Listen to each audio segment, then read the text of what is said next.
All right, let's unpack this. Today, we're taking a deep dive into something really foundational to education in Texas, teacher evaluation. Right. Specifically, we're dissecting T-TESS. That's the Texas Teacher Evaluation and Support System. Mm-hmm.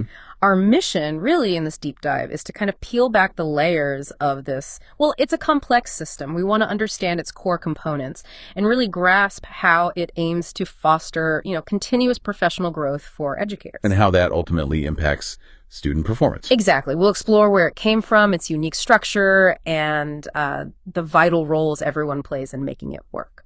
And what's truly fascinating here, and I think really important context for you listening, is that this system wasn't just like handed down from on high. Oh. Yeah, our source material for this is actually an implementation guidebook, and it was developed directly from the insights and the practical experiences of Texas educators and pilot districts. So people actually using it. Yeah, exactly. It was built and refined by the very people it affects, reflecting their recommendations and ongoing feedback right from the classroom. So T-TESS isn't just some top-down mandate then, is it? What's maybe the most surprising thing about how it came together? Well, it definitely didn't just appear out of nowhere. T-TESS actually evolved from an older system. You probably remember it, PDAS, the Professional Development and Appraisal System. Right, PDAS. I remember that. But here's the real shift, the big difference. If the old PDAS maybe felt a bit like a pass-fail compliance checklist. Yeah, a bit like that. T-TESS is designed to be more like a personalized coaching session.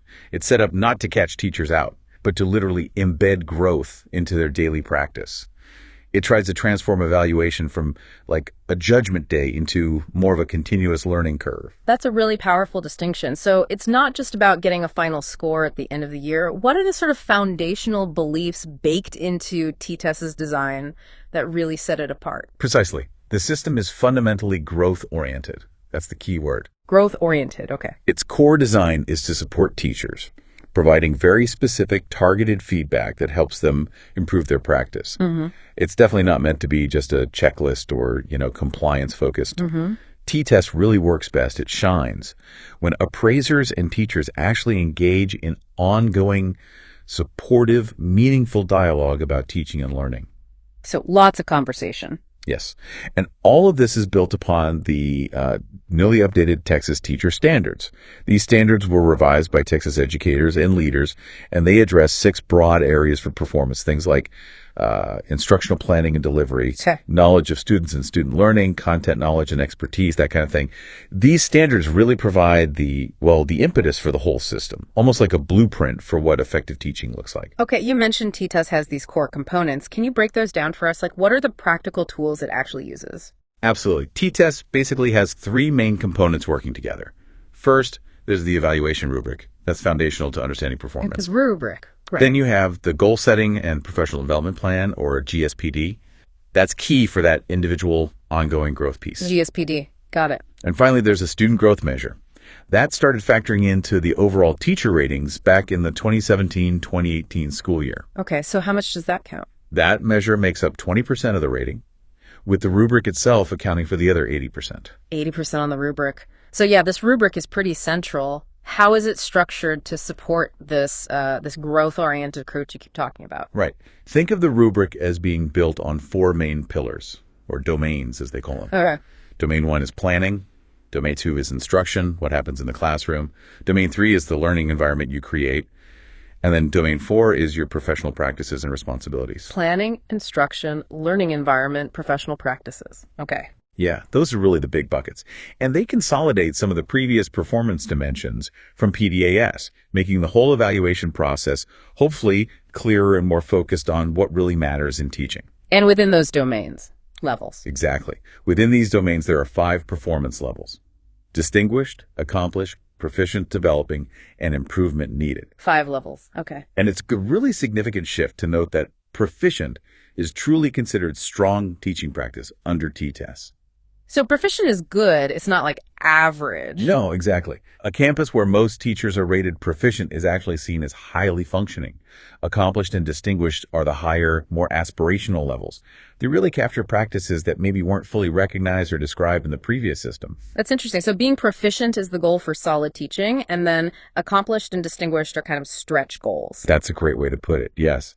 Okay, but how does this growth-oriented philosophy actually, play out for a teacher day to day? Let's literally walk through a typical school year under T-TESS, from day one to the final feedback. Okay, sounds good.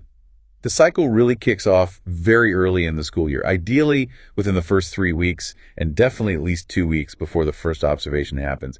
It starts with orientation. Orientation makes sense. This is where teachers get a full understanding of T-TESS, all its components, their roles, the appraiser's role, and crucially, how to write effective goals for themselves. Goals are key, right? Absolutely. From orientation, we move straight into the goal setting and professional development plan, the GSPD we mentioned. Okay. Now, for returning teachers, they typically review and submit their goals within the first 6 weeks of school. And new teachers. For new teachers, or teachers who are new to T-TESS specifically, they're guided through a self-assessment process first, then goal development, and then plan submission, also within 6 weeks of their orientation. And a GSPD conference with their appraiser is actually required for them. So a bit more support for newcomers. Right. Though the ideal scenario really is for this plan to be sort of drafted or thought about at the end of the previous school year. Planning ahead. And then reviewed and tweaked periodically throughout the current year. We actually have a quote here from a principal in Taft ISD who said, "We found our teachers fresh out of educator preparation were better prepared for this stage. We would have been better served with additional modeling and revisiting the goals and professional development plan regularly." That definitely highlights the ideal scenario, but also the challenge of fitting it all in. Given how busy educators are, what are some of the biggest sort of hurdles districts or teachers face in really making that goal setting meaningful, not just another compliance task? Yeah, that's a fair question. I think the biggest challenge often lies in just carving out that dedicated time for deep reflection and collaboration, especially when the school year is already going full steam ahead. Time is always the issue. It really is. It's about shifting the mindset from just get it done to, okay, how can this genuinely help me grow? But once those goals are set, T-TESS then shifts into the observation phase. This is where you see that growth, hopefully, in action. Okay, the observations. This part of the cycle kicks off with something called a pre-conference. Now, this isn't actually state mandated. Oh, sure. But it's very highly recommended. And pilot districts found it was one of the most helpful supervisory parts of the whole process. So what happens in the pre-conference? Its purpose is really to orient the appraiser to the lesson they're about to observe. It gives the teacher a chance to talk through their planning, the instruction they intend to deliver, the learning environment, what they expect the student outcomes to be. It's a mutual discussion. That's the stage. Exactly. And a principal from Texarkana ISD noted, "We wrote a set of prompting questions teachers considered as they prepared for their pre-conferences. We felt this really helped teachers better understand what we were looking for with respect to the rubric." That sounds smart, giving teachers prompts. It sounds like a lot of moving parts, though. I can almost hear teachers thinking, great, another observation. How does T-TESS try to ensure these observations are genuinely helpful, not just, another thing on the to-do list? Yeah, good point.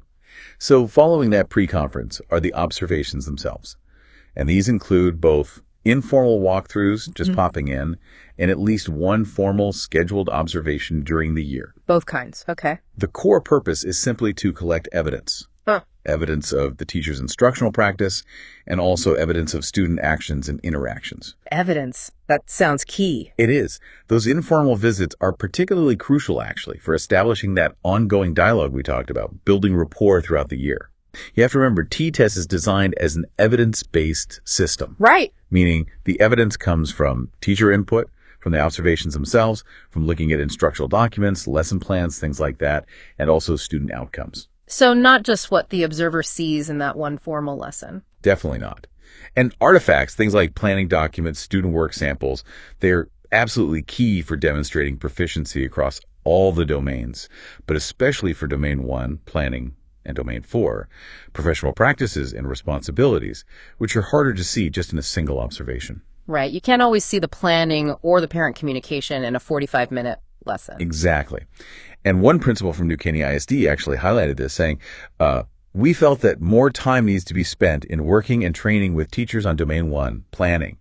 It needs that extra focus. Okay, so the observation happens, evidence is gathered. What happens next? How does that feedback loop close? Right after the observation, there's the post-conference. This is required after formal observations. Ideally, it's held in person and pretty shortly after the lesson occurred. Okay, and the purpose? This is really where the teacher gets to deeply reflect on the lesson's impact, but guided by the appraiser.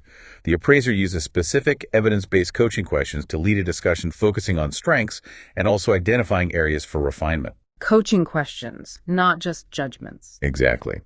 The goal is to ensure the results directly inform the teacher's future practices. A principal from Ballinger ISD shared their approach, which I thought was really interesting. They said, "We ask teachers to self-assess their lesson, and we read through the descriptors in the developing and proficient columns of the rubric with them as we discuss the lesson." Looking at the rubric together. Yes. And they found, when doing that, the teachers better understood the rubric, better understood their own strengths and challenges, and were more accepting of how the lesson rated. That collaborative self-assessment is just key to the whole growth model. That makes a lot of sense, discussing the evidence against the actual rubric language. Okay, so after all these interactions, the goal setting, the observations, the conferences throughout the year, how does the system kind of bring it all together? What's the grand finale, so to speak? The culmination is the end-of-year conference. This is another required meeting. Required, okay. Its purpose is to review all the information collected throughout the entire year, summarize it, and importantly, prepare for the next school year. Looking forward again. Always. In this conference, teachers present evidence specifically for Domain 4, the professional practices and responsibilities piece.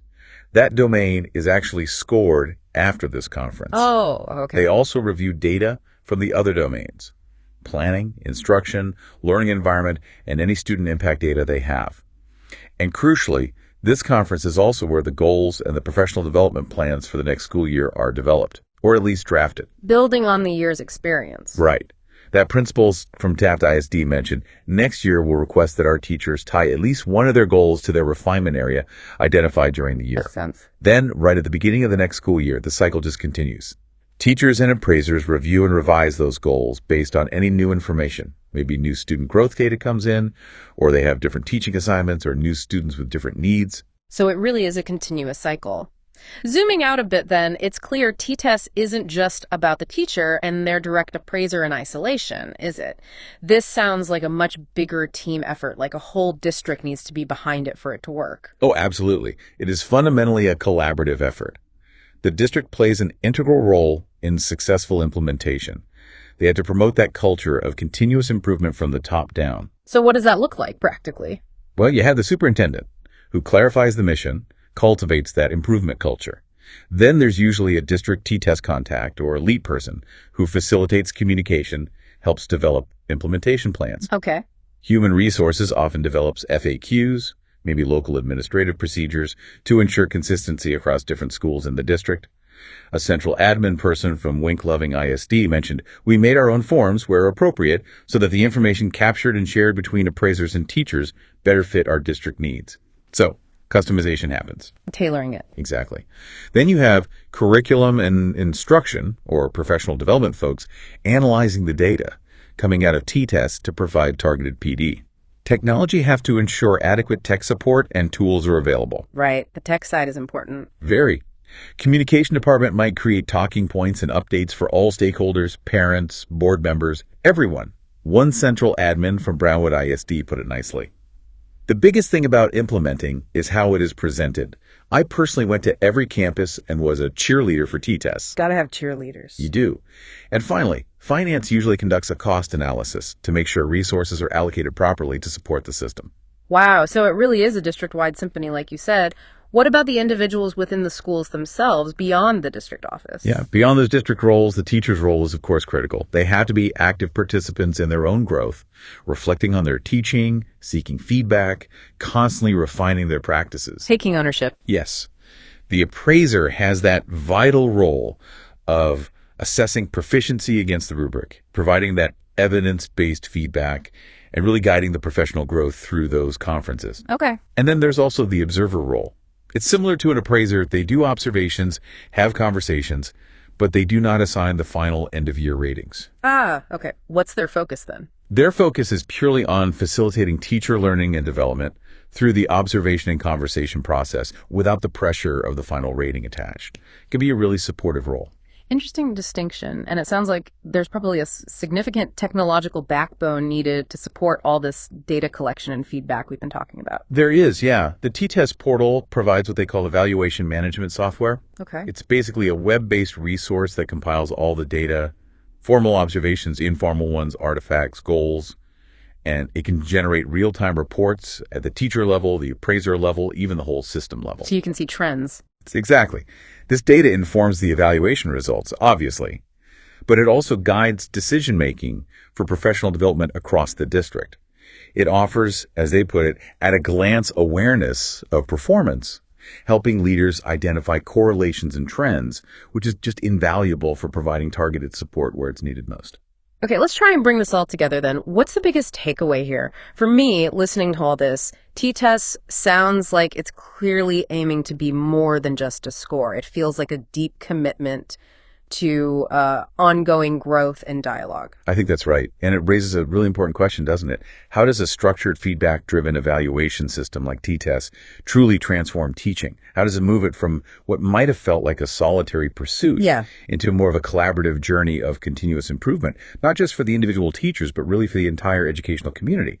It seems to be about building a culture where growth isn't just, encouraged. It's genuinely embedded in the day-to-day work. That's a powerful thought. And it kind of leads to a broader question, maybe for you, our listener, to mull over.